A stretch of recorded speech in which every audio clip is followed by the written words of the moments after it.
Buffy heads, inspired by Trixie, let's do my ranking of every season of Buffy the Vampire Slayer. I've made a couple of other videos about Buffy, but I also want to do some more ranking style videos for other shows.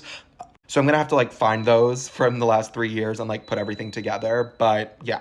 At number one, we have season 5. If you follow me, you know that I'm sort of obsessed with narrative apotheosis. I'm obsessed with culminations and endings and arcs. And I think that season 5 sort of builds on so many different facets of Buffy's lore to create this masterpiece. I think that if the show had obviously ended at season 5, episode 22, The Gift, it would have been a complete story in and of itself, right? Buffy accepting the call, Buffy realizing that she is meant to be the Slayer, Buffy finding Dawn, Buffy sacrificing herself to protect Dawn, finally reaching that point where she was never able to, right? It's a perfect bookend to the end of season 1 where she was like, I'm 16 years old, I'm not ready to die. Season 5 is when Buffy becomes an adult. She's no longer just a little girl in high school. She is a full woman. She has the responsibilities of Dawn. And obviously with the death of Joyce, we see Buffy fully step into this mother role.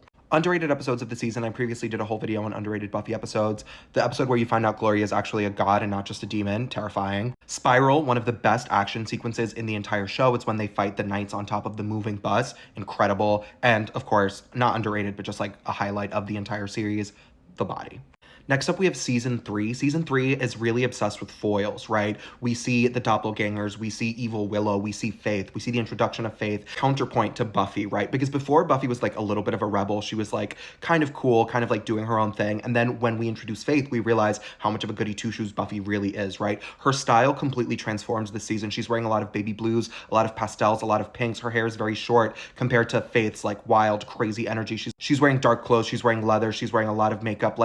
Everything about them is so contrasted, and it just creates this really, really delicious, interesting tension that makes Faith one of the most iconic characters of the show. On top of that, we also have the most perfect arc. I always sort of vacillate between whether season 5 and season 3 are my favorite, and I think I gave it to season 5 this time because I really love the idea of bookends. But season 3, every single episode is plotted so perfectly to build to its foregone narrative conclusion, right? Faith is losing herself in her issues surrounding her relationship with the mayor. She doesn't want to feel consequences. She doesn't want to feel responsibility. She doesn't want to feel remorse. And it just really, really builds on the theme of Buffy really accepting the responsibility. This is the first season where she's really, really accepting the call, as we see in the first episode, Anne. The best episodes of this season are Faith, Hope, and Trick. Obviously, The Wish, which I made a whole video about. I love alternate universes. I love alternate timelines. I love dark timelines. And I think this episode just really spawned that love for me. And Consequences, where Faith has that really intense conversation with Angel and she fully goes into the dark side, really starting a really, really interesting arc for her that obviously moved on to Angel. And then, of course, Doppelgangland. But the season is really strong on an episode-by-episode basis. There are so many classics. Next up, we have season 2. This is when the show really finds itself. It finds its rhythm. It really establishes the Scoobies. It establishes the core 4. I love this season. I don't love Angel, which I know pisses a lot of people off. So I really liked the Angel becomes evil arc. I loved the obvious metaphor for the loss of innocence. I loved passion. I loved Drusilla. That is mother. You know I love an evil woman. As I always say, every evil woman is my friend. I love Cordelia this season. I love Jenny Calendar. Just every single episode is so good. R.I.P. to my sister Kendra, the Vampire Slayer.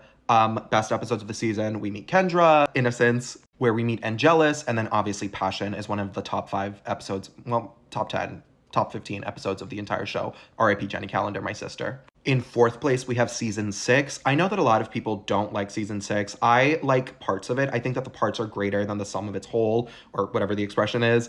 I think that Buffy's depression arc is really interesting. I love Willow's darkness arc. I don't like that they sort of chickened out of having an actual dark arc and making it a symptom or a metaphor for addiction. It's interesting because Joss Whedon was really obsessed with this sort of mapping of Willow's arc alongside Jean Grey's arc, right? Where she takes on more and more power and she sort of loses herself, which is the same thing that originally happened to Jean Grey before Marvel made them change it, where it was the Phoenix and it wasn't Willow. And then they do the exact same thing on this show by having it be the magic grew too strong, having it be a symptom for addiction and not just having it be Willow. My favorite episodes of this season, obviously Once More with Feeling. Tabula Rasa is underrated, but I love it. And then Hell's Bells, because I love Anya. Also, again, calling out this moment, that's incredible foreshadowing. Like, obviously, they already knew that Willow was going to be evil at the end of the season, but just like, I'm obsessed with this conversation and I always think about it when she says, "You don't want to mess with me," right? She literally threatens her father figure, the person who taught her magic, the person who's like inducted her into this world. And like, it freaks me out, but it's so good. In fifth place, we have season 4. I liked a little bit of season 4. I think that the more that I think about it, I think that the theme of like magic versus science could have been a lot stronger. I think that they had a lot of ideas and they were just throwing things at the wall that didn't necessarily stick. I actually am a Riley girl. I like Riley. You guys can beat me up. If there's a love triangle, I will always choose the nice guy. But I hate Spike, and there's so much Spike in this season. Next up, I have season 7. I know that everyone hates season 7. It's literally in 6th place. I don't hate season 7. I like the potentials. I like that it's a culmination of the hero's arc, where there comes a time in every like heroic journey, if you're looking at the classic Joseph Campbell like myth arc, right, that like the hero needs to train the next generation. So like it maps perfectly and it just makes perfect sense for Buffy's arc. And I liked a lot of the potentials. I like Kennedy too. You guys can really beat me up. And actually, matching Trixie, season 1 is my least favorite season. I don't ever watch it all the way through. I haven't watched it in like a decade at this point. I love the outfits. I love Buffy's crosses that are like gigantic. They're this big, but like so much of the season doesn't work. I do love when Willow learns magic. I do love the end, right? Like the last episode is incredible, but so much of this doesn't work. I do also like the witch episode with Cordelia. Let me know your faves in the comments.